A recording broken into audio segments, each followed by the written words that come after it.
उत्पन्न हुई और एसआईआर के कारण जैसे कांग्रेस ने बताया था कि 128 सीटें यहां एनडीए के खाते में चली गई, इसलिए अब जबकि 12 राज्यों में एसआईआर की प्रक्रिया चल रही है और इसलिए कांग्रेस यहां पहले से सतर्क है, सजग है। और सतर्क इसलिए है क्योंकि अब जो आगे आने वाले राज्य हैं उसमें खासकर केरल, तमिलनाडु, इन राज्यों में कांग्रेस दोबारा कांग्रेस अपने साथी, केरल में तो खुद अपने दम पे अपने साथियों के साथ, और एलडीएफ यूडीएफ का मामला है कांग्रेस वहाँ केरल में, लेकिन डीएमके के साथ तमिलनाडु में, और फिर पश्चिम बंगाल जो है वो बहुत इम्पॉर्टेंट है कांग्रेस के लिए कि वो ममता बनर्जी के साथ कितना आगे बढ़ती है। पिछली बार याद कीजिए, पिछले चुनाव में कांग्रेस का खाता भी नहीं खुल पाया था वहाँ के विधानसभा में। और लेकिन असम बहुत इम्पॉर्टेंट है, असम में एसआईआर नहीं हो रहा है लेकिन वहां रिवीजन का काम उसके लिए कल से एक विज्ञप्तिजन थोड़ा सा देखना होगा, वो करेंगे, लेकिन असम में एसआईआर नहीं है। तो कुल मिलाकर बात यही है कि एसआईआर के कारण जो कुछ दिखा, जो मिला यहां बिहार में, हाथ में जो आया, सिर्फ 6 सीटें कांग्रेस के हाथ में आई हैं। अब सतर्क है कांग्रेस यहां पर। जरा जल्दी से प्रशांत जी आपके पास आता हूं, फिर पंकज जी आपके पास। प्रशांत जी, इधर थोड़ा सा फिर अभी रुकना चाहता हूं, मैं बिहार चलना चाहता हूं आपके जरिए। और जो बातें यहां कह रहे थे फर्राद शाकिब जी, उन बातों में कितना दम आपको दिखाई दे रहा है कि यहां 2 सीटें और विधानसभा अध्यक्ष का पद क्यों चाहिए नीतीश बाबू को?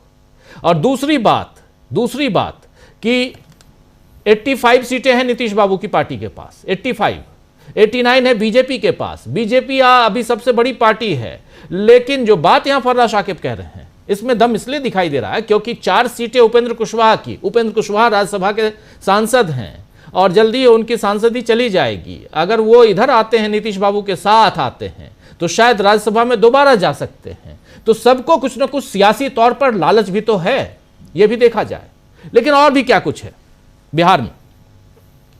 देखिए, सबसे ज्यादा तो बीजेपी को इतनी खूबसूरती से नीतीश कुमार ने जो है चेकमेट किया है कि 90% स्ट्राइक रेट के बाद भी मुख्यमंत्री इनका नहीं बन पाएगा।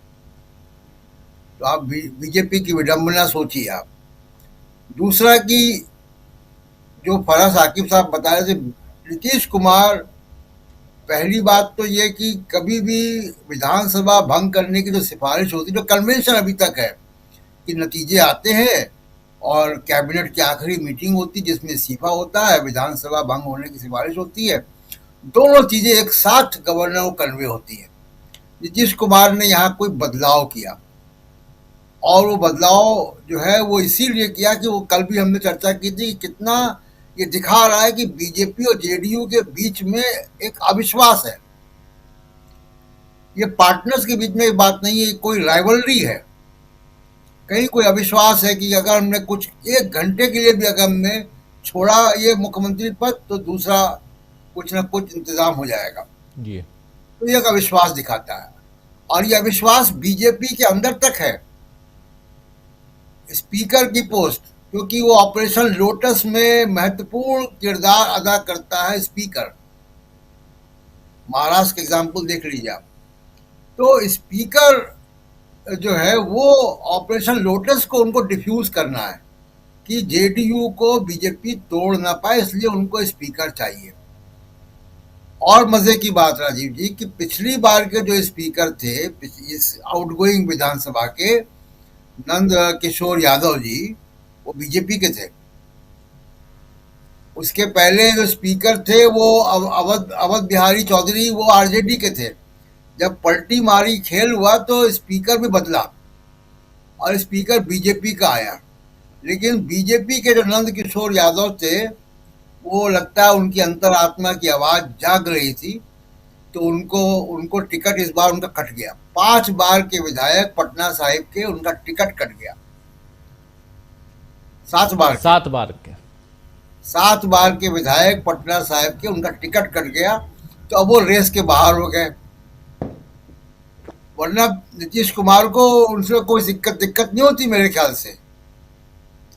तो अब मामला वही है कि डिप्टी स्पीकर, स्पीकर कौन होगा। तो नीतीश कुमार केवल ये भी नहीं चाहेंगे कि डिप्टी स्पीकर भी बीजेपी का बन जाए, वो भी चाहेंगे कि डिप्टी स्पीकर भी कुशवाहा की पार्टी का हो या किसी और पार्टी का, माइनस चिराग पासवान।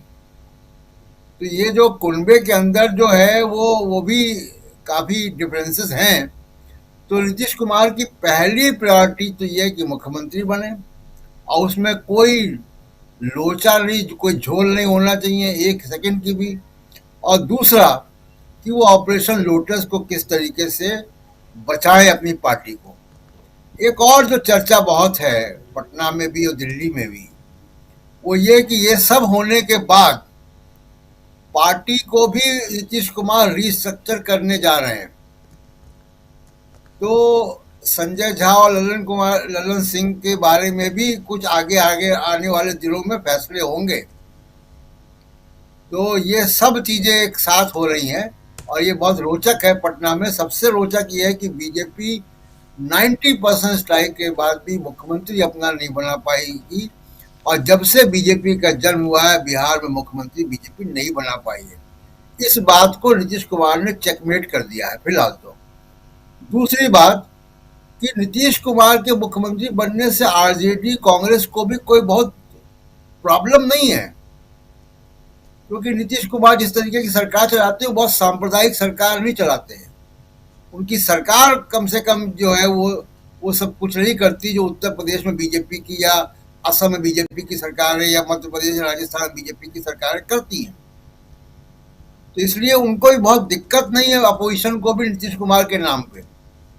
तो फिलहाल बीजेपी यहाँ पे थोड़ा सा वो फंसी हुई दिखाई देती है। जी राजीव जी जी बिल्कुल बिल्कुल, यहाँ बीजेपी थोड़ी फंसी हुई, और सबसे बड़ी पार्टी होने के बाद भी क्या बीजेपी मुख्यमंत्री के पद पर अपने किसी विधायक को बैठा पाएगी, ये एक बड़ा सवाल है। लेकिन इसमें बहुत सारे गणित चल रहे हैं, एक दो गणित और भी चल रहे हैं कि चिराग पासवान भी साथ में आ जाएं, उनकी जो 19 सीटें हैं वो भी साथ में आ जाएं, और फिर केंद्र की सत्ता से भी नरेंद्र मोदी को हटाने की बात हो, और उसमें नीतीश बाबू को सीधे यहाँ प्रधानमंत्री की कुर्सी पर बैठाया जाए। तो बहुत कुछ गणित में, सियासी गलियारे में बहुत सारी बातें चल रही हैं, उस पर ज़्यादा माथापच्ची करने की ज़रूरत नहीं है। अभी पूरा का पूरा फोकस जो है वो कल की बैठक पे है, और जो पटना में होने जा रही है बैठक उस पे है। क्या नीतीश बाबू को एनडीए अपने विधायक दल का नेता चुनेगा, और अगर विधायक दल का नेता वहां जो चुन के नीतीश बाबू को मुख्यमंत्री पद पे लाते हैं, तो नीतीश कुमार की जो शर्तें हैं उसको भी क्या बीजेपी मानने जा रही है? अगर नहीं मानेगी तो फिर क्या होगा? और क्या यहां दोनों, इधर ऑपरेशन लोटस और उधर सेंधमारी दूसरे दल में भी, ये सारी जो चीजें दोनों साइड से चल रही हैं, जो चुप्पी है नीतीश बाबू की, वो क्या कहती है, उस पर आते हैं। लेकिन उससे पहले पंकज जी, आपसे जरा समझना चाहता हूं कि क्या आपको लगता है यहां दिल्ली से लेकर बिहार तक, और उसमें भी बिहार की सत्ता अभी देखिए, अभी तक कुछ भी ओपन नहीं है, कुछ भी ओपन नहीं है।